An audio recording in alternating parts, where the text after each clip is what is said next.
I got goals to chase, I got roads to pave. Not yet where I wanna be, but I got close today. I went ghost today, I got least to say. I've been focused on these dreams like I didn't sleep today. Y'all can be so amazed, y'all ain't seen nothing like this. Okay, let's just quickly go. How long have you been actively collecting?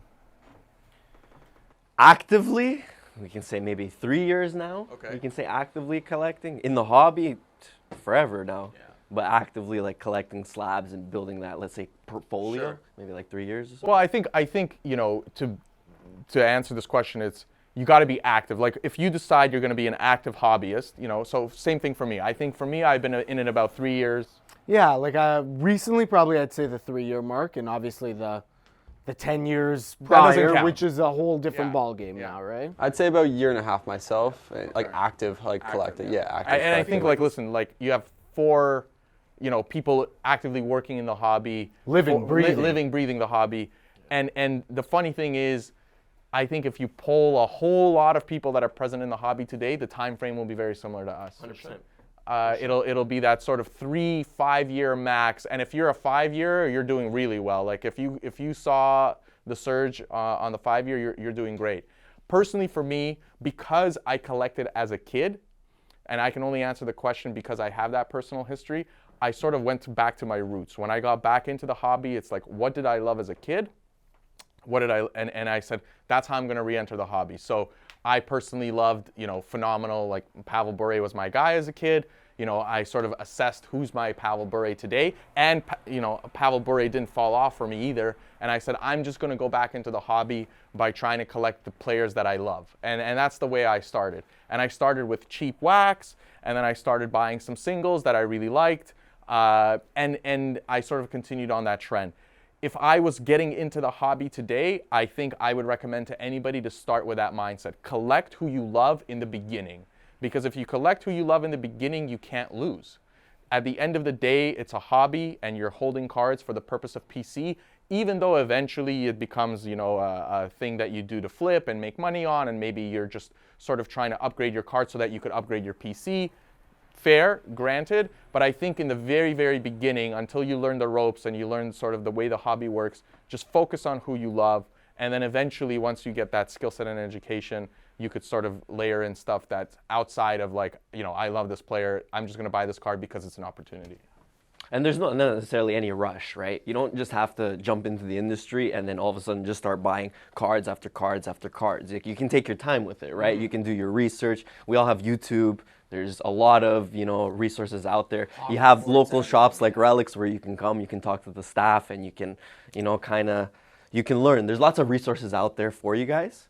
It's just about actually getting engaged, and you have to, it's one of those hobbies where you have to keep up. Prices are changing on a daily basis. You know, player tears his ACL, value goes down. So it's one of those things where I feel like a lot of people are already in the hobby. They already watch sports, so they know what's going on. It's just now you want to get a little bit more personal with the players or who you're going to be, you know, looking after, like Bure, for example, or whoever you liked growing up. I agree.